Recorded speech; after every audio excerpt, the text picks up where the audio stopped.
Hi, hi, hi. Just another, just a pop up. Not going to talk about much. Crash Out Gardener might come up and say a few things. I know he's interested in, or he's taking care of his chickens today, maybe. Um, the kids have off from school because there's a little bit of snow and some icy rain expected. So I'm just up potting some celery. So I'm hoping, no, I'm not hoping anything. Anybody come up, want to talk about anything? That would be nice. Let's see if I can post the link to come up. That would also be easy. I don't think I've done that before, so that's a first. All right, let's get on that. So, uh-oh. How do I keep this from falling down? There we go. I think that's good. I've got too many plants here. Let's see if I can move that out of the way.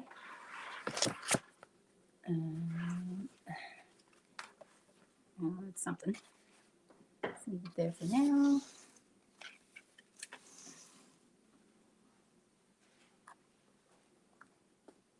All right. Put that out of the way so it doesn't get dirt on it.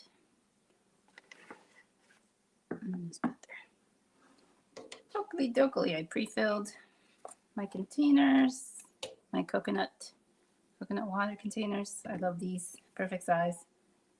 We have two different kinds of celery, regular stem celery for cooking, and then giant celery or celeriac, which is the bulb that you consume. Yeah, still gnats. Let's start with, of course I forgot, I only have this one marker. I did a whole bunch of soil because I didn't know how many seedlings I was going to end up with. So let's start. And some had come up and then died back. And some are just coming up. Let's see if I can get close up of that. Like that's super tiny still. And this one like had come up. Well, I think maybe it's still coming up. I'm going to leave this pod. Need to moisten it because it's super dry. Do that now. Especially for the tiny seedling. It's not ideal having a drier soil.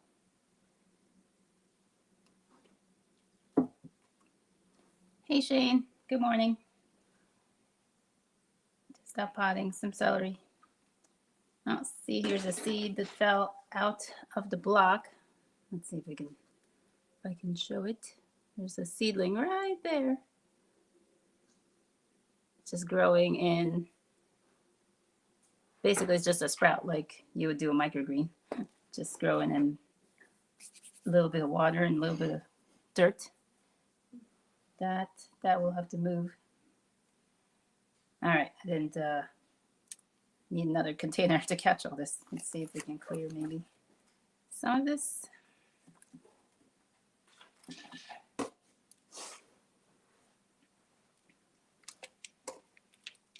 Oh, we've got some longer roots. That's good. So these balls are pretty compact.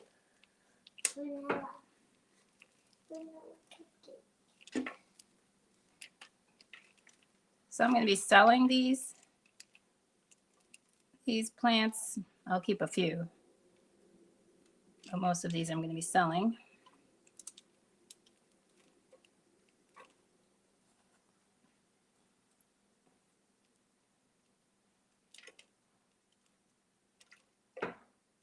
Oh, here's Crash Out. Let's see what he's up to. So, hey, Crash Out. you know you the worst. You be so into your little things. I be downstairs in the basement, the laundry room, whatever. So yeah, so You could have right done now your I'm own on live. location. I'm in my chicken coop. So What was you talking about? Because I'll be up probably some stuff today myself. Yeah, I'm potting my celery. Yeah. So yeah, my hands is a snow day. Today the girls are out of school. It's a snow day for them. So let's just show you. I was going to talk about taking care of your hens in cold in 7A in the Northeast winter chicken care. So yeah, I was finish up what you was talking about. Oh, I was just yeah, these seedlings are for sale. So I'm gonna do like 2 or 3 per hole.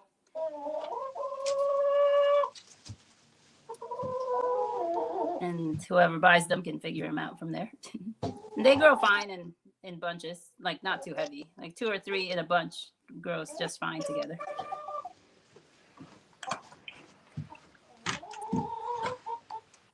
So I know your chickens are older and not laying as much, but my chickens, this is their 2nd year. So they've already started my 5. I have 5 that are just going to be 2 years old this summer. So they've already restarted their laying cycle. So I got 5 eggs yesterday. We'll see what today brings because it's a little bit chilly in the weather. They do change their laying when the weather changes. All right. So the other day you cleaned up a whole bunch of the manure.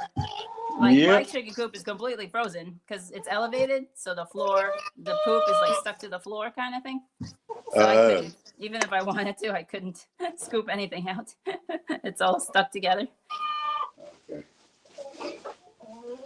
And then you dumped it all in, I mean, not dumped, you put it in your grow bag there. Yeah, put it in the grow bag with the rabbit poop that I cleaned up. So, I don't want to talk too much. I don't want to take up all your space. No, I'm not talking much. I'm working here. So this is all for you. That's all for me. Yep. So you see, I had cleaned up. You watch my videos on Crash Out Garden. Put some new litter down here. I just show you the bag. So I go to Tractor Supply to get the pine shavings. Put it down here. So for my chickens, we had a little rain going on here a couple weeks ago. They want to get out in the snow, but they're not going out. They got a whole run outside. But this is my 15 nesting box. So it's a metal, it's an antique. I got it from a guy who was cleaning out an old barn. He had about 5 of these, but I've only purchased 1. So it's 15. So what I did here, how quick they kick out stuff here. You see all that? It kicks out and poop. Yeah. So what I do, since they don't lay no eggs, you claiming you're getting egg laying, but my hen's about 5 years old, so they slow down on their production. So a lot of them will meet the what's it called, freezer camp. I'm giving them until like May. If the production is slow, then I'm gonna have to take some of them out. So not all of them, but I'm gonna take some of them out. But here, what I do is I put pine shaving in here, so if they want to get out from the cold, if it gets too cold for them, they can go sit down in here. They think it's a snack coming here. They like the dogs. They think I'm coming bringing them some oatmeal and stuff. But they have water. They have scratch here, and I'm gonna show people who are thinking about getting chickens, and I'm gonna show that in a little bit. I'm gonna start feeding them the layer feed, the mini pellets, starting the end of February and beginning of March, so they can get their bodies ready. I'm gonna hit them with some cheap salmon. So if I can find some cheap salmon at Aldi's or the Dollar Tree store, they have a little pack of salmons, stuff that people eat. But I'm gonna give them salmon. I'm gonna hit them with salmon, but don't feed them a lot of salmon because I heard now. I don't know because I don't eat eggs. I heard if you feed your fish a rich fish diet, the eggs taste fishy. Oh, I don't know.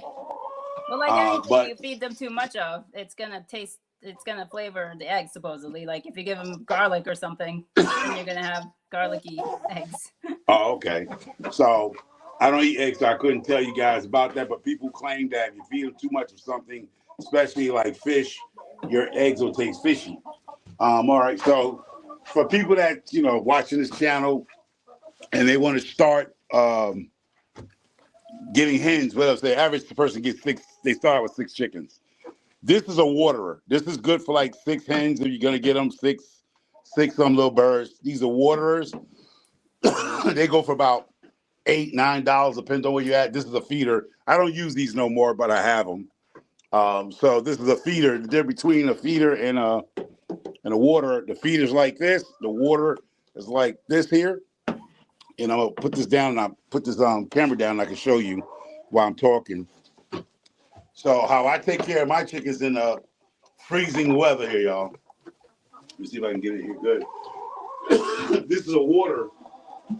So you go like this, it comes off, you fill it up this way, and then you put the top back on, slide it back, flip it over, and it's a gravity-fed water feeder.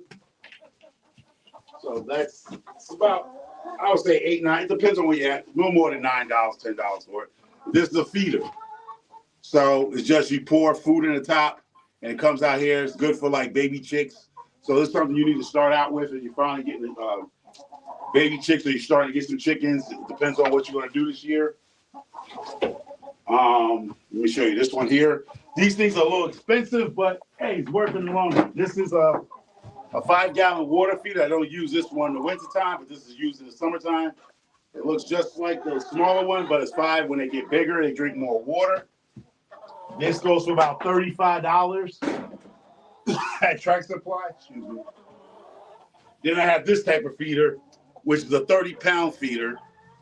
It's metal. This goes for about $25. I have 2 of them. I have one for the rabbits and I have one for the chickens. But if you don't have that kind of money, let me show you what I was putting together, rigging up together here. Oh, man. While you're doing that, I just want to say that the giant celery that I'm growing is the giant prig celeriac. And then the other celery is just your run-of-the-mill celery. That's for Robin, who's asking. Hi, Robin. Yes, so Robin, you need to get your celery going. Now's the month.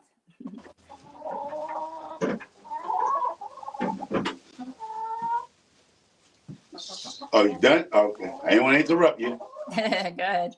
All right. They get a couple of complaints about being interrupted. So this is another one you can find off Amazon. It's a poultry feeder. You take a 5-gallon bucket, 3-gallon bucket. So it's called the Poultry Pro Feeder. You can take any bucket, more for a plastic bucket like this, 5-gallon from Home Depot. Put that down. With the preferred lid. Get the lid to it. There's a bucket I have around here, but I'm going to show you what it comes with. That kit comes with, let me just show y'all what it comes with. Comes with the, it comes with 3 of these, so you might want to buy several. And it comes with the whole, oh man. When it comes in with the hole cutter, so it comes in that kit. So you don't have to do that, you just need a little drill, battery operated drill to cut the hole. So we'll put that down. So what you do is you pre-drill the holes, just like that. So you see I already put 2 in there. I have the 3rd hole. I just want to show you how you do it. So you just take the ring off here. Take this ring off. It comes with the grooves and it has a gasket. So you bring it to the hole. Let me see if I can get you here. And you slide it through. Just like that. That's what you want to hear. Take that outer ring. And that's it. And that's how simple it is to get you a 5-gallon feeder. If you want to go on vacation, if you only have 6 chickens, this is what it's going to look like with a Home Depot bucket with a handle. And that's it. And you put 5 gallons of feeder here, and you can walk away. If you have 6 chicken or less, this will hold them for at least 2 to 3 weeks. A good chicken, healthy chicken eats about a quarter pound of feed a day. A healthy chicken and not a stingy owner, your chicken should be allowed to eat a quarter pound of food a day. Yeah, you know, some of y'all chickens be looking like crackheads. I ain't gonna say. My chickens are fat all year round. You know, y'all, some of these owners of chickens, you know, skimp on the food. So what you do, you're gonna put the some string on top here, but I'm gonna show you the cheap man's way. I gotta show you the cheap man's way because everybody's pocketbook ain't the same as everybody else's. So there's a piece of rope. You could probably get a piece of rope or twine, whatever. I have a raptor here. So what you do is just lay a rope and you just tie it on. If you can see up here, we'll see like the camera. See, I have these little raptors. Like I already have this one up, and then you just tie it up. But you know, it's going for purpose up here for the camera. And then you tie it up just like that. But it's not going to be that high, y'all. Please. It's just I'm trying to show you guys what it should look like. But on the lower, you know, you're going to lower it down. You're going to get the rope to lower it down. So you be the height for your chickens. And then you just put the top on to keep the rodents out of it. Put the top on, you put food in it, and you can go on vacation for a week, a funeral, a graduation, or whatever, and you don't have to worry about your chickens, especially if you only got 6 or 7 chickens. This should last them about 2 weeks. So if you're gone for about 2 weeks, you should be fine with a 5-gallon bucket. Me, I have 29 hens. I got 30 pounds of food in this galvanized here that I have. And there goes Spacey, want to get in the picture. Get out the way, Spacey. That's my Spacey. That's one of the chickens that probably is going to die here at old age. She's just a pain in the butt sometimes. Every chicken has their own personality, and Spacey has hers. She's been like that since she's a baby. And that's why we know who she is. She's just a pain in the butt. She's got to get into everything like a puppy. But yeah, so this is if you want to get to chickens, I would recommend this if you're going to go on vacation. I know a lot of people be like, I don't want chickens, but who's going to take care of them? You really don't have to be around them 24/7. You can make something like this and be gone for 2 weeks or 3 weeks. It depends on what you got. If you got 6 or 7 chickens, I'll say go with the 30-pound feeder and just calculate it. A good chicken eats a quarter pound of feed a day. So 7 times that is what? How many pounds that is? That's about what? 2 pounds, 1, 2, 3. That's 3.5 pounds. So that's about 4 pounds per chicken a week. So you're saying 7 days a week they eat every day like a child and yourself. They don't fast. So yeah. So for every half a pound, a quarter pound. I'm sorry, I did my math wrong. Quarter pound. So 4 quarter pounds is 1 pound. So that's about 2 pounds per chicken a week. So you do the math. If you got 5 gallons or a 30-pound feeder, you do the math. I right now I'm foggy, but it's a quarter pound. So 4 quarters is 1 pound. So you're looking at about 2 pounds per week per chicken to eat healthy and be healthy.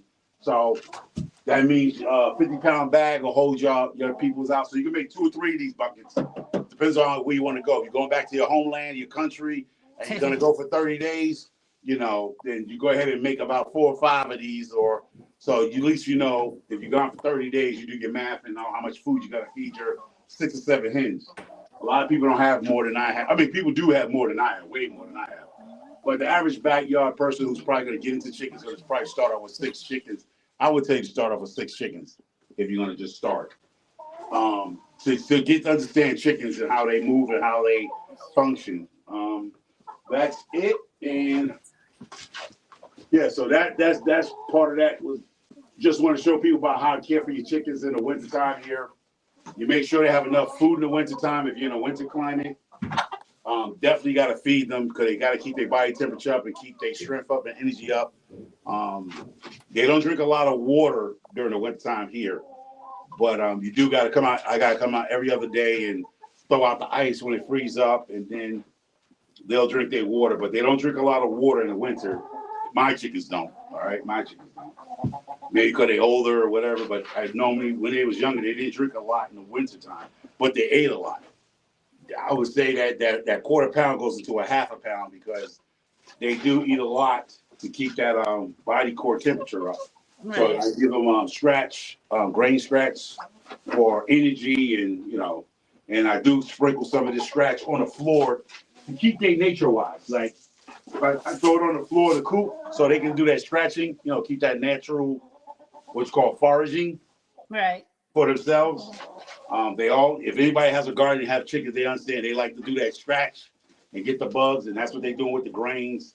So they still, during the wintertime, they still have that natural scratching. Cause the ground out here, me and you, our ground is frozen. So they not scratching nothing but ice, you know, so I do put down some of the grain feed on the floor to give them that natural scratch. Because I think the scratching helps their nails, just like Yes. dogs. It helps keep their nails in check. Right. So I'm just trying to get some information. I'm thinking on top of my head with this one. So that gives them here. They do that scratching. They don't get bubble foot. What they call that chicken thing, bubble foot and stuff like that. Yep. Yep. I've heard of that. Yeah, so I heard some people had bubble foot issues with their chickens. I never had that, thank God. I never had those issues.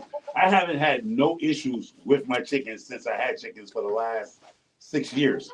It's just basically you come out, you talk to your chickens. Yeah. They're not scared of you. Don't let them. You have to run every time because then that's not a good sign either. Where your chickens are scared of shit, they taking off running every time you come around. They taking off running. That means you either kicking at them or doing something crazy. Usually chickens will they sociable animals that I see. My chickens are. They like to be around people. They like to be around my dogs. Even though my dogs, if I didn't watch my dogs, they probably eat them. Yep. They eat my rabbits, but they're not scared of the canines. That's why I say my chickens and my rabbits on my property probably get killed if a coyote came up here because they don't fear a dog because they've been around dogs since they was hens, little baby chicks. They've Right. been around dogs, so they don't. They look at the dog as just another farm animal to them. They don't look at them going to eat them. Um, if you notice some of my videos, my rabbit will come out. Even when the dog's out, the rabbit will come out and act like he want to go play with the dogs. But when they was little, they could. I got these two German shepherds now. It's a different ball game. But if I'm watching them, they okay. Like my lab, we had ducks in the house when we first got the baby ducks. My lab, they will lay on the lab, jump on top of the lab. The first chicks we got will be on top of my yellow lab. They didn't fear her. They just like a mommy figure for her. Because I keep my chickens in the house if I get them in the wintertime, like if I get them in March, April, and it's still cold here, I keep them in the house until they're about 4 months old, and then I bring them out when it gets warmer where I feel they can handle the cold. So that's how I do it. Now everybody don't do it that way because it is what it is. So they don't have the room, they don't have the space. So you gotta wait to get your chickens in the summertime or the springtime where the weather is where you can put them outside. But here, we warm up around good May. We warm up to where it won't kill your baby chicks out here. We'll be in the 60s, at least 60, 62 on the regular. Low temps will be in the 50s, but a baby chick can, you can handle that if you got if you have. Now you could put what's it called, supplemental lights like this. This here is a heat lamp, so you can bring baby chicks out with a supplemented heat. I have a regular light here in case it got dark, but I usually don't need it because I'm not coming out here. I do check the perimeters every morning. I have a supplemented heat light for the rabbits. It's right here. I haven't used them this year, so I'm good. Maybe that's why I'm not getting no eggs. But when they get cold, they sit just like her. They'll get in there, they tie it, they'll go in there and rest and sleep in there. It don't bother me about them sleeping in there. I mean, some people have a problem with their chicken sleeping in those things. What they'll do to block the chicken from going and resting in there, they'll lift these up. These lift up like this. So that's the good thing about this one here. You can lift it up where you don't want them to go back inside and sleep in there and poop in there. Right, exactly. So everybody don't have this type of situation here, but this came with that. I love that feature of this coop because I can close it up if I don't want them to go, especially if you got an egg eater. You got an egg eater. Yes. That helps Once you in a come while. out, collect them. You don't want them to sit up in there and poop inside the nesting box. That's a feature they have that you can clean it up, and you come out here with a scraper. You scrape all that poop up, and that goes into the garden. All that fresh poop right here goes straight into the garden, and all this bedding will go in the garden in the springtime. Give this about a good 2-3 months. This will be all broken down a little bit, and it can go right into my garden as a mulch and retain some water. That pine wood will actually retain some water in your garden. So if you have a problem with sandy soil, definitely put you some. That's my recommendation. Not everybody's going to recommend that. That's their business. But I recommend if you have a drainage problem where, say you got sandy soil, put in pine chips from about $5, $5 and change for that big bag. Mix it into your soil because pine shaving is going to break down faster than the hardwoods, you know? So your pine will break down. That pine wood will break down a good 3 or 4 months in the summertime. Through the rain and the heat, the pine will hold some water, that the shavings, and yeah, and it'll retain water a little bit, and it'll break down faster, and it helps your garden amend your soil. That's it. That's all I wanted to show. That's All it, right. basically. I hope you got your work done. 3 roosters, and one is the runt. You know, he's the youngest, and he's the one who nobody wants because it's one too many roosters. So he can't get on the roost because the other guys are gonna fight him. So he sleeps in one of the nesting boxes. So he poops all over the nesting boxes. But I'm okay with it. He's all right for now. He gets to live for a little while. Well, I have like a 5-year-old rooster. So you got a rooster over there on death row, don't even know. Like I'm supposed to. You know, that's a good number for the balance for my flock. So I'm just letting it go. Let nature take its course. I'm surprised they haven't killed each other, but that's good too.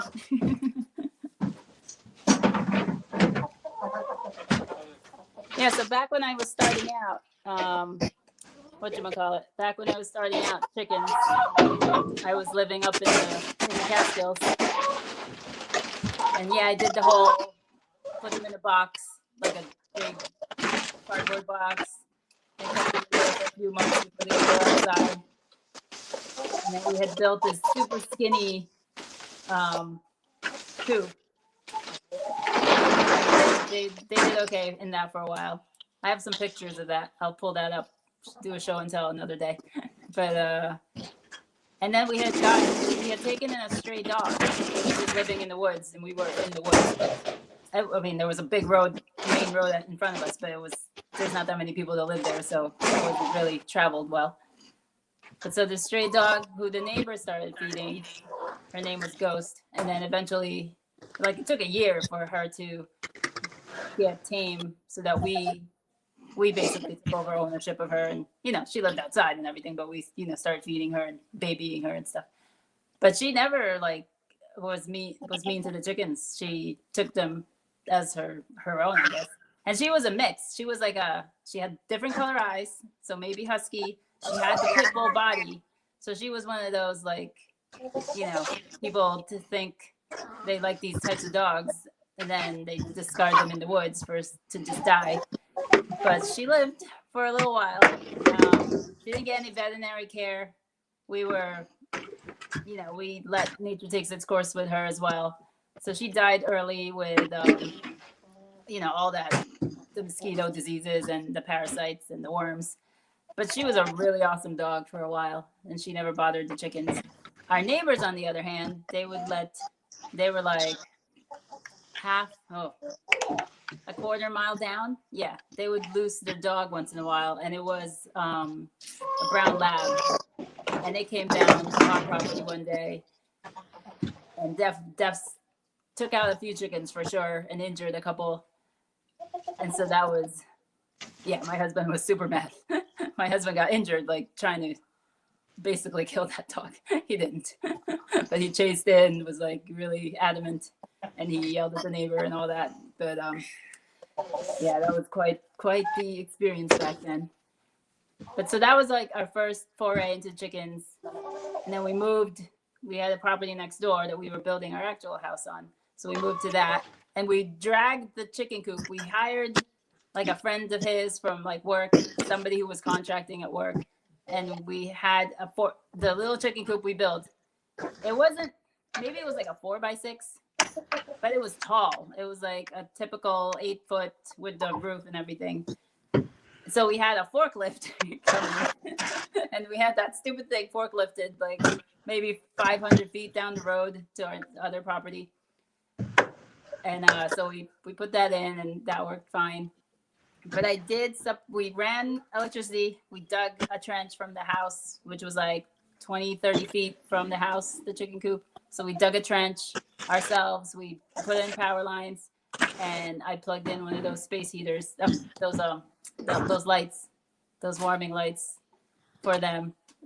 And there were there'd be a couple of times that the chickens would flap and the bulb would like tilt, so that it was like shining at the wood instead of not.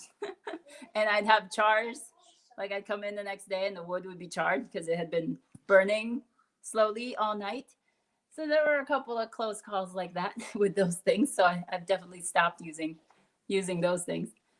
And now the chickens now don't use them. They don't really need them. I don't think it's there's enough of them so that they can all keep themselves with the body heat. And then I do the deep litter method, which I've done pretty much the whole way. I didn't know it was called that at the time, but I've been doing the deep litter method for most of it. So that also releases steam and stuff, so they keep warm with that. And then what else? Yeah, so they don't need supplemental heat as far as I'm concerned. And again, you buy the breeds that are hardy to your location. I wouldn't go getting like naked necks or anything like that. Yeah, the whatchamacallit. And they're doing fine now. Yeah, that chicken coop had a good run, the one that my husband built. Oh, you left me. Hold on. Yeah. Somebody There decided to you are. call me. You know, every time you Oh, want to yeah. do a live, somebody want to call you and knock me off. So, yeah. So I come out, you know, every morning, and let me see if I can get this camera thing back around, so I can show you guys the camera situation. All right, Are let's you see. showing us the garden or No, I ain't got no the rabbits? garden. My Okay, garden is okay. hold In the up. snow? My garden's in the my Nice. garden's in the snow, y'all. Awesome. My garden's in the snow. The ground is frozen. Yep, But I was it just is. showing, like, I come out here, you know, dogs doing anything out here. I ain't coming out. Well, yeah, you come out. Some chickens like to be out here, so they have a free range where they could go in and out. So I'm not worried about them being super cold. So that's why I didn't do the heat. They're older now. They don't need to hate the rabbit. He loves to be out here. He loves to be out here. It doesn't matter. It's how cold it is. He's out here. I can see him from the living room window when I'm watching TV. Just want to show for people, like, if you gonna have your chickens outside, get you a galvanized garbage can like this, 35, 55 with a lid, and make sure you cover up your food with a Yeah, lid. definitely. The lice is That ridiculous. plastic, I learned the hard way when I first started. Rats, mice, squirrels can eat through that plastic tucko. I don't care if it's what is called heavy, tough duty. Nah, metal is the way to go. Aluminum can is the way to go to store your food for your livestock. Yeah.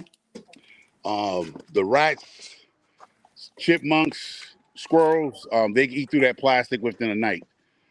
I learned the hard way, y'all. Trust what I tell you. You live and you learn when you try to be a farmer or a gardener. You just live and you learn from your mistakes. So Yeah. don't keep making the same. And you wonder why I got this fishing pole. It was something that me and Joy was talking about in the last live. If y'all haven't checked that out, get yourself a fishing pole, y'all. I don't care what you do. You go to Walmart, go find you a fishing pole. I mean, a lot of people is worried about food supplies and things getting expensive. All you gotta do is go get you in your state, whatever. If you need a license, go get you a $35 license to fish fresh and salt water, and go get you two poles for like, you might get two poles for about a good $100. Some fake worms, some fake lures. They got a lot of people who have natural. You could use oatmeal and strawberry jelly and all that stuff to catch you a catfish. So you might have to change your diet if the food gets expensive or they claim it's going to get expensive. I don't know, but always keep your a fishing pole. I know probably I don't fish. Get you a fishing pole just in case. Just in case, y'all. That's it. I'm locking up this. I'm locking this up. It's cold out here. That's why you're Yeah. not outside. It's cold. Get back in. Yeah, she's in New York and I'm in Connecticut. We in the same zone almost. And I gotta lock this up. Be right back.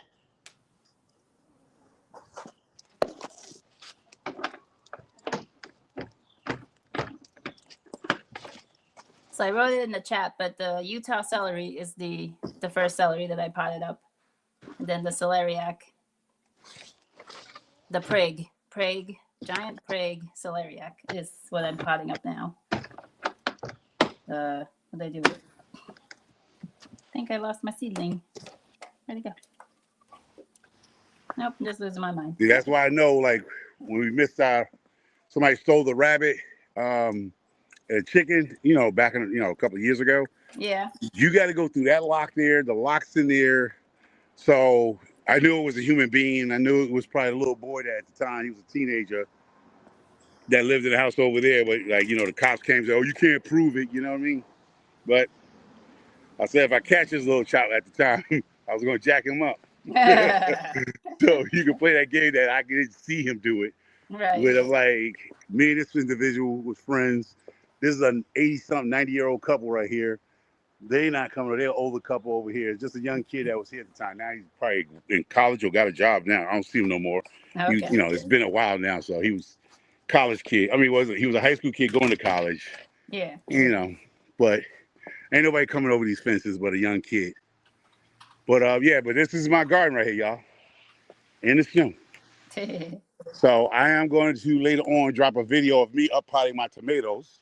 So catch that video out on Crash Out Garden later on today. Good. And I don't know how many minutes we have. How many minutes we have? We're not 36 timing minutes. it. 36 There's no minutes. time. 36 minutes. Oh, it's time for me. All right. I came up here to just show how to care for chickens in the winter time, because like I said, this is a good backdrop here showing you I'm really out here, y'all. You ain't gonna see me in the spring when it's all nice and clean and gravy. I'm showing you I'm still out here regardless of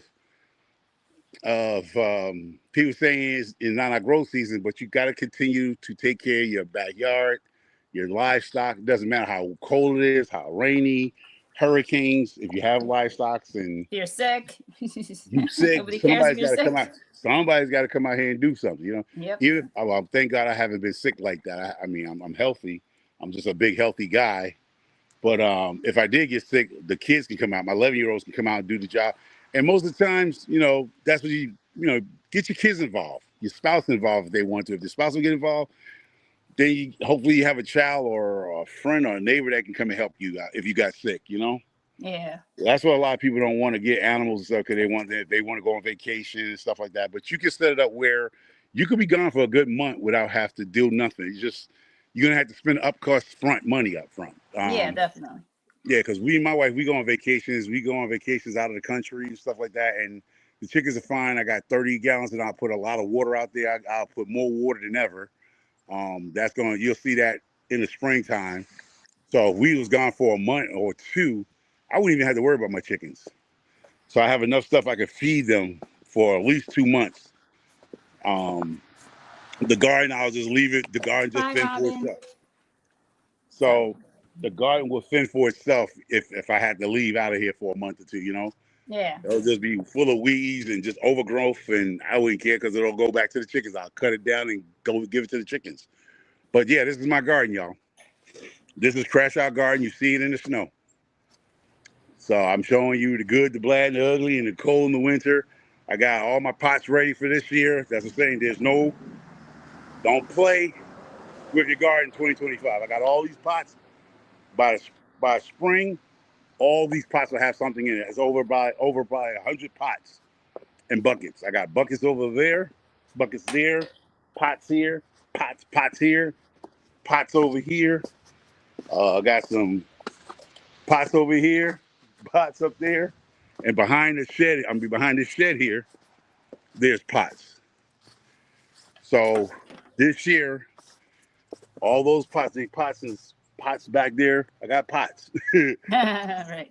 So every pot will be filled up this year. I wasn't going to, but I realized I got neighbors who are not prepared. Okay. No, not that I really want to give them anything, but I got neighbors that is not prepared. So why not? If I have the seeds, just throw them in the bucket. If they come up, they come up. If they don't, they don't. But yeah, I have them, so why not? If food comes, things get high, but it will probably be more of kale and collard greens. I probably will grow. Stuff that I know people can eat. People do eat collard greens and cabbage and spinach, stuff like that. I'm doing more potatoes and sweet potatoes. I think I've got. Oh, that can be. You know what? You give me a good idea. I can put potatoes in those 5-gallon buckets. Oh yeah, definitely. I can do So I got pots in here. Those are the pots that's going upstairs for that. When I up pot my tomatoes today in a few minutes, I'll be up potting my tomatoes. But wash those out with bleach, warm water and bleach. And then I'm gonna up pot 4 tomato plants indoors today, and I'll drop that video later on. Good, good. So I got my truck fixed. Yeah.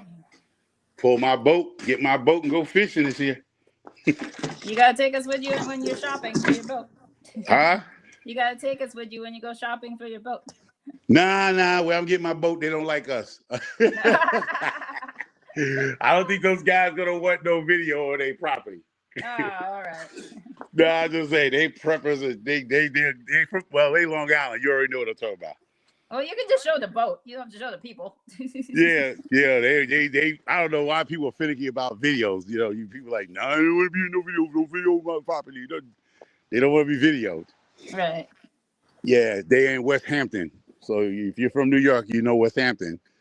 You know, it is what it is. Yep. So I found the boat in West Hampton. I'm like, God. Nice. But greenbacks is greenbacks to them guys. But you know, Exactly. you just ain't gonna be videoing them or videoing they, you know, where you at. So probably Right. I'll say I got the boat and I'll be at a rest stop or something, a gas station or something, and show y'all that boat. I got the boat. But yeah, more likely, yeah, certain people just don't like videos. They don't want to be no video. You see them people, they call them Karens. Why are you videoing me? Put the camera down. Like, you a public servant. You at McDonald's. you know, you if you scared, you don't need to be outside then, you know? Exactly. What are you scared of? Yeah, what are you scared of? Somebody got you on camera. They get all offended. And I'm like, yeah, but you know, if you go to somebody's home or their property to pick up something, I think, you know, it's a good thing to ask them. If they say no, it's just no. Yep. You know? But sometimes you can get the body vibe of people. They private people. Yep. You know, my wife is a private person. She's not a person like me. She's not out. I like to say opposite attracts. Yes. Yeah. My wife is not the talkative person like I am. You'll think she is, she's not. She's more serious about her coins and her life than, I mean, it is what it is. I be telling people like usually your spouse is the opposite of you. I always say that. Certain ways, yeah. Yeah. Certain ways. You outgoing, he's not. She's outgoing. I'm outgoing. I talk to everybody. She doesn't. Nope, that's me. Yeah, she'll look at you like you fell off a turnip truck or somewhere. You like, do she like me? I'm like, I don't know. I don't know if she like that or not. Yeah, she's one of them people that you couldn't tell if she like you or not until she say something to you. It's just, she's like that. I was like, oh, well, good thing she does like you. Yeah. You know, she don't even like me. She gotta love me. Right. There's one thing you gotta know when you deal with your spouse. You gotta know the difference between your spouse liking you and loving you. Right. The stuff I do, the crazy shit I do, the crazy stuff I do, I'm telling you off the bat. I know she loved me because the average woman is probably like, you know what? I'm out. I'm out. I ain't dealing with this nonsense you do. No. You know, spending up money, doing stupid things and stuff. Feel like Ralph Cramden some days, you know? Oh God, no. You know, the harebrained schemes and Yeah. stuff. You like, you know how many adventures that failed? I mean, let me tell y'all the truth, y'all. To be successful, you got to do a lot of failing. That's in gardening, livestock raising, relationships. You got to kiss a lot of frogs before you get a prince or a princess. You know what I mean? And I had my fair of failing moments and failing situations until you get it right. You know, that learning curve. Because a lot of people who make it doesn't even want to help you. You know, everybody's different. That's what they say. Everybody's path to success is different. It might have been easy for you, maybe mediocre for me, a little hard for somebody else. But the only thing I can encourage anybody from the garden scene here, keep going at it. Trying to raise chickens and rabbits and stuff, keep going at it. Raising a dog, keep going at it. You get better at the time. You know, and that's it. That's the key thing for anything. Garden channel, like you over there, getting your germination going. I guarantee you, when you first started, you was failing like a mother skunker. Yep. Things wasn't coming up, and now you got down to a little part where you can now sell some of your products that you mess around. It's great to get paid from your hobbies, right? Ain't that a good thing? And that's another thing for people, I would say, you know, who's going to catch this live. Get paid for your hobbies. Your hobbies can be a side income. Gardening, artwork, crafting, painting, speaking a second or third language. Those are side hustles. If you're bilingual or trilingual, come on, get online and give class because people out here trying to learn, different languages. So it's always a hustle out here. That's what I say. If you don't make $80 a day in your life, something's wrong with you guys. I gave $80. I used to say 100, but I'm gonna make it more easy. $80. Get $80 every day. $80 a day. That's $10 an hour, basically. You do a little work in here between baking cakes, pies, planting. Like you said, you see them seeds you got right there. If you sell them for $3 or $4 a pop, that's right there looking at us right now. If you sold every one of them, we're looking at $40. Right. In seeds, you save your own seeds, so that's a plus. It's a win-win there. And if you compost, you got your own worm castings. It's a plus plus, everybody. So let your hobby make you some side money. Now, you might get rich off your side hustle. I'm not gonna say you can't get rich off your side hustle, but you can pay a cell phone bill and a water bill with your side hustle. A side hustle, Definitely. Sell 3 cakes a month. That's $175. That's a cell phone bill. 4 pies at $20 a piece. That's your light bill. I mean, well, some people light bill. Ain't my light bill. My light bill is somebody's car note. I ain't gonna lie. My light bill is a car note. Yeah, the electric bills around here. Like I'm lucky, but in the next town, they have NYSEG, NYSEG, and they are getting raped. Oh my goodness. We get raped without a No, wait, stick. it's Con Ed. Never mind, Con Ed. Whatever. We Dumb getting over. raped all in the Northeast. I'm telling you, Connecticut, we looking at $600 a month electric bills. Yeah, that's terrible. It's bananas, and you're sitting here like that's why a lot of people are going to solar panels around here now. They force you to do the solar panels and try to cut back some of the costs. Mm. So I'm not. I mean, we didn't get it, so we didn't get the style. Yeah, we Because I did. just We think that tried I to just do don't. solars, but it wouldn't pay off in the time frame that we needed it to, and we don't. There you go. Our bills are fine. Are Yeah, pretty good. yeah. You stay on top of it. Yeah. Yeah. And you conservative parents. Y'all conservative parents. Lights out at 8:00. 50 degrees at night. Y'all like conservative parents. Y'all conserving a lot of energy. Like, hey, cut that light off. Wear a sweater. Put 2 pair of pants on it and Exactly. 2 sweatshirts. Like, I got 2 pairs of pants all the time. See, we not that kind of parents. Like, I didn't buy a house to be freezing and wearing sweatpants and hoodies in my home. My neighbor, he saves a lot of money across the street. The guy before he sold it.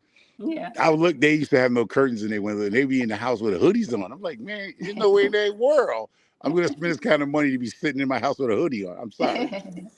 Nah, not going to do that. Something else got to get cut. Something else, the cable bill got to go. I'm just not going to be in my house cold. You see, the summertime, you can go outside and hang out in the malls and use their AC. Right. But the winter time up here, nah, we already allocated. What you say allocate? We already know what the time is going to be. So that when that bill come through, we're not even crying about it. We already know. We like comfort. And with comfort comes a price. You know what I mean? Yep. So don't go out there and buy them big old homes up here. Oh my God, the ceilings are 15 feet high. You got to heat all that Right. Before the heat comes down to your feet, it's got to go up to them peaks. You know what I mean? Yeah. So you got to realize, I know people who brought homes like that when the home rush was in Pennsylvania, and they walked in there. I call it the apartment syndromes back in the days. Mm-hmm. You coming from an 8-foot ceiling to a 15-foot ceiling, you're like, oh my God, it looked like the movies. Yeah. And then you realize you got to heat and cool that whole house up to be comfort. And then you realize your bill, you can afford that mortgage, that one, was they, why pay rent? You could buy a house. A lot of my friends got caught up in that. Realize you got to heat those 12 feet high ceilings and stuff. So get you a modest house with some nice rooms and stuff. 9-10 foot ceilings the most I would go. Take that in consideration if anybody's going to buy a house. You gotta cool that place and you gotta heat that place. So be careful with buying them homes that look great. They look beautiful, look like the movies. But yeah, that's it. But yeah, this is my garden, y'all. Crash Out Garden. All right, we into our 50th minute, and I don't think we ain't gonna make our 1 hour unless you're gonna keep talking. No, I'm good. I'm But I'm done. a yeah. So I'm like, oh yeah, for the people that are watching this video, yes, I do talk because people bring me on, so to keep moving. If you get used to it, if you got a co-host that you want to come up, make sure they're not boring co-hosts that y'all both looking at each other saying nothing. It's almost like watching Charlie Chaplin in the silent movies. Yeah. I hate those channels that got co-hosts and they all just doing their own thing and you just sitting there watching them for what reason? So if you're going to do a live, people bring somebody up that's going to keep the live alive. Like me, I run my mouth. I got to give the gas. Somebody told me, you know what I'm saying? So they get to do what they got to do. It pastime for them, and they get their watch hours, and then they actually get to do something and get to hear my beautiful voice. I get it. I That's right. get it. So yeah, so y'all guys, y'all, let's have a great 2025 garden season. And I said it in her last live, this year is no time to play with your gardens. This time, I feel that people should push their gardens to the limit. Like every available space that you can grow something, please grow something. Carrots, potatoes, those are the things I feel that you don't have to do a lot of work to. And you don't have to worry about a lot of pests.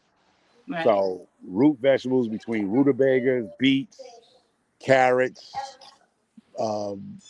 potatoes. So you won't have to worry about too much of pest issues there. Um, Corn, you might have to deal with earworm. What do they call them things? Earworms?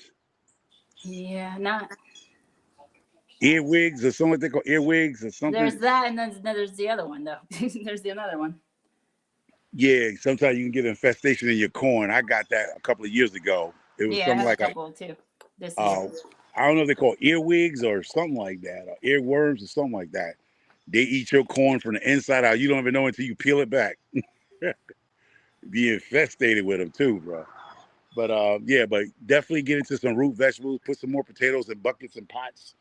One potato a pot. If you got let me show you. If you got a small pot, medium pot, well, I'm not even gonna. You can't grow no potato in that. 5 gallon buckets. Put your 2 potatoes in there. You at least out of them 2 potatoes, you might get about what 6 or 7 potatoes off that one potato. If Yep, it's yep. done. Pot like this, you can put potatoes in it. One size in this potato right here. Is it right there? Yeah, right there. And that type of bucket, you can actually get you about 7, 8 potatoes out of that bucket. 5 gallon bucket, I would say you get no more than about 7, 8 out of a 5 gallon bucket of potatoes from one potato. But you can put 2 potatoes in there. Yeah. You might get yourself maybe 10 potatoes if you got some good soil and you feed it the right stuff that it needs. You can get a good about 10 potatoes out of a 5 gallon bucket. Or that's when you come into this game right here. Give y'all a little garden tip here. You see this here? This cheap one is about $10, $12 from Home Depot. These little buckets here. Yeah. Put your little cup. Yeah. I lost your audio. What happened?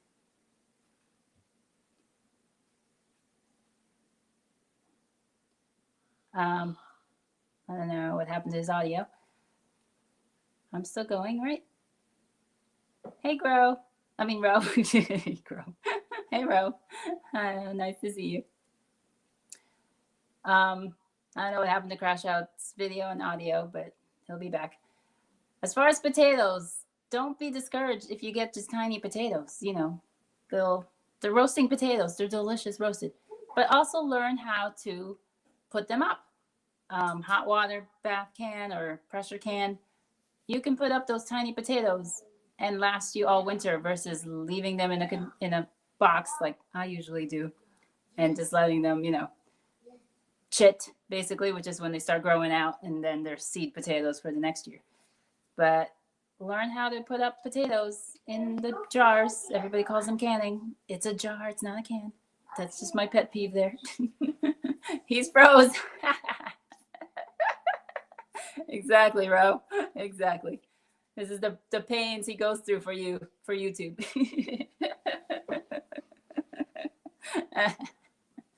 While I'm in here in my cozy house, he's out there showing us his chickens in his garden, freezing to death.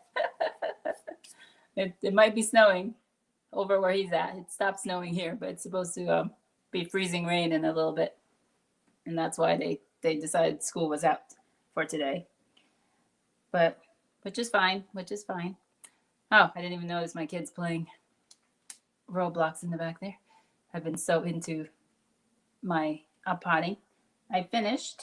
I had extras that are super tiny celery, so they still need a bit to go. They haven't gotten their true leaves yet.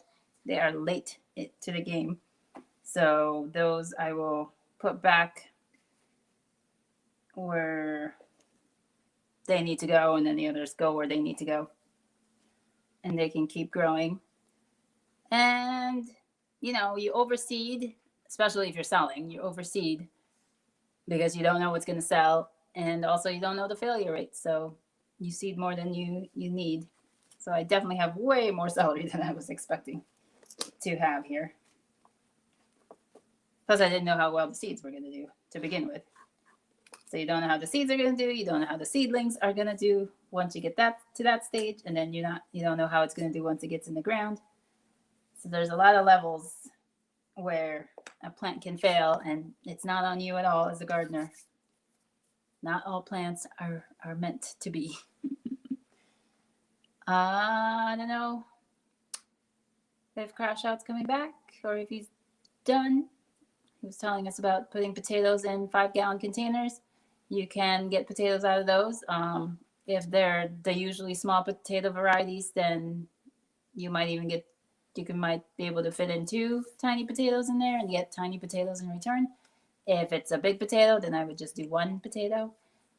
And potatoes aren't finicky. Potatoes are one of the easier veg to grow because they don't need soil per se. They can grow in just crunched up hay or straw or leaves and just keep them covered up. And I've actually got a broken hamper that I'm thinking of making a potato container. We'll see. Perennial potatoes. I'm trying to get my hands on. Okay, that'll be cool. That would be interesting to watch. As far as root vegetables, I'm very interested in getting my hands on like some kind of Chinese yams or some kind of Asian yams that are cold hardy. I need to go to my Asian supermarkets and see what kind of stock they have, and do some more research online because I have no idea exactly what they look like. They could be like, I don't know. I know it's not the purple ones, but that I only know ube as the purple one. There could be other purple yams or potatoes. But yeah, Chinese yam is what I'm looking for. So I like yams better in general than potatoes. I think they're more nutrients and taste better. But they're not. They need a little bit more time than potatoes. Potatoes come up pretty quick compared to yams. But I would really like to get my hands on some Chinese yams, and maybe they can be perennial. I think you would still have to protect them somewhat, like frost cloths or some kind of hoop situation with plastic. But that will be an interesting experiment. One thing I haven't done, which I'm kicking myself for now, but the ground's just been frozen. I really haven't had a chance, is to harvest some, what is it called? Artichokes. Not artichokes. Jerusalem artichokes, yes. I have not harvested my buckets of Jerusalem artichoke. I know one bucket was broken from the weight of it all, so that one I know mice or voles have gotten into, but the other 2 are still intact, and I expect quite a few chokes from there. So once we get a thaw of some kind, I'm getting in there and harvesting because I'm missing out on those yummy goodnesses. And yes, they will be a gassy affair. I don't think anybody's figured out how to combat that. Baking soda, don't they say baking soda like helps with that? But that's if you're like, I guess, boiling it. If it's just roasted, which is my favorite way of doing it, I don't think there's much you can do. Maybe you can take your Tums ahead of time. I'm not advocating for Tums. We take papaya pills as our Tums. I think they're more natural and healthier. Ro has not harvested hers either. I'd be interested to see what you think of them. I read if you ferment them. Oh, okay. That makes sense because then you're releasing those gases. Um, Definitely. But do you eat them like pickled? I'm not familiar with ferments too much other than kimchi that you just eat straight out, that way. But when you ferment, and like pepper I ferment and then I make into a sauce, a hot sauce. But that's the extent of my fermenting knowledge. Like, can you cook? Like, if you dried it up and cooked it, would it yield the same? That's something to look into. I'll put that on my list. But that is a good point of fermenting to release those gases. What else? Yeah, I'm done for today. I was wondering if I was gonna do my dill, cilantro, and parsley. No, I can't because I used up all the soil. So I'm gonna hold off. I gotta hold off for a few days on that seeding because I used up all the soil for the celery here, and I gotta do a new mix of my soil blend. And I'm always changing it because depending on the knowledge I glean from all you wonderful YouTubers, I change up my soil recipe. But it's still primarily cocoa core is my base. Like if I wanted peat, I'd have to order it off of Amazon because nobody. Well, I haven't been to Home Depot recently, but I went to Tractor Supply and they definitely have nothing. They have like 2 bags of potting soil, which I have waiting for me. But it's frozen, so I can't do any winter sowing. I really dropped the ball on that. But I'm waiting for that to thaw out so I can put them in their little containers. But yeah, there's no soil at Tractor Supply per se. So I'm not sure if peat moss is even available at the other big places. So I would have to get it delivered via Amazon. And sometimes they don't like to deliver those big packages to me. They say, no, not allowed. So yeah, cocoa core is my base.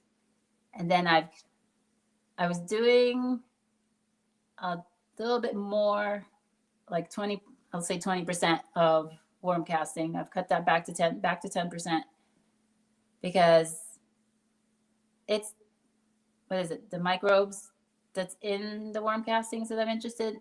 And microbes multiply pretty quickly if their environment is sound. So I don't think I need to be wasting precious worm castings for that. And then I'm upping the perlite a little bit. So that's at 20%, 10% on the vermiculite. And then I'm still just I'm not measuring the azomite. I just sprinkle as I feel like it. But mycorrhiza is another one that has been coming up. Like I hear it every so often, but I never, like I put it in the ground directly with my tomatoes or some other like peppers. But I know brassicas don't really care for mycorrhiza. So I wouldn't waste my time unless I hear otherwise from the community. But I'm thinking of getting more mycorrhiza into my mix ahead of time because that's another biome microbes and stuff that you can incorporate ahead of time. So that when they go out into the soil, they already have that there, and it'll just explode instead of, it'll go outward instead of going inward. That's how I visualize it in my mind. So I think that's something I will do in the future is incorporate. Well, some soil mixes already have like mycorrhiza in them, or humic acid also is another buzzword that I've been hearing more of, which I'm interested in also, but I'm not as the mycorrhiza.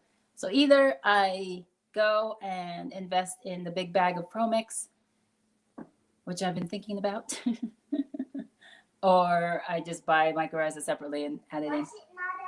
And mycorrhiza is living, so you really got to use it up within the season. So that's why I think if I put it in the soil mix, then I could get it used up. Because if I just use it per hole of a plant, it doesn't. It takes a while to use it up. In my situation, I don't have that much, space. Plus I forget. Mostly I forget to use it. But yeah, I think that's where that's at. I finished. I gotta clean up my mess here with the celery. Got all the soil. I gotta redistribute the plants on the trays in the shelves. Oh, I got another shelf too. It's going right where you are right now because I want to get the house plants situated a little bit better and give myself a little more space to work here. Maybe I'll take you along for that when I install that. And what else? Oh, I dropped my cooking video, my first cooking video on my Joy Unhinged channel. If you want to check that out, I made chicken coconut curry. What is it? Spoiler alert, I forgot the curry. It still tastes fine. It still tastes delicious. It was perfectly good, but it wasn't coconut curry. It was just coconut, cumin, and paprika. But I did that was the first time we ate it. The leftovers, I did put curry in and mix that in when I heated it up. So at some point, it became chicken coconut curry. Oh, here I'll comment on my phone because that's where I'm watching whatchamacallit. Here we go. Joy Unhinged. There it is. That's my other channel. That's where I post. Well, I've only done like organization stuff and I rant about the schools. That's where I'll be doing my complaining of things other than that's not garden related. Will be on that channel. And I did a cooking thing. It was one of these collabs with Whistle Stop Homestead. I found him through Crash Out Gardener. So he was doing a hashtag 30-minute meal 2025 collaboration. So I was able to catch that. I tried to do like a one pot meal, but it didn't work out because I've never done a video, so I didn't know like what my constraints were and how this was going to work out. Plus, I usually cook big meals because there's 5 of us. Granted, the kids didn't like what I made. Well, no, one kid did. Luckily, my most picky eater actually liked it. But my more adventurous eaters did not like it. So you can't win with these kids. So, what was it? I lost my train of thought. So yeah, other things will go on that channel. If you want to catch up with me on that, please subscribe. All right, I've kept myself here long enough. Thanks for everybody who stopped by. Thanks for you replay watchers. I'll see you again next week with a special guest. Talk to you again. Bye.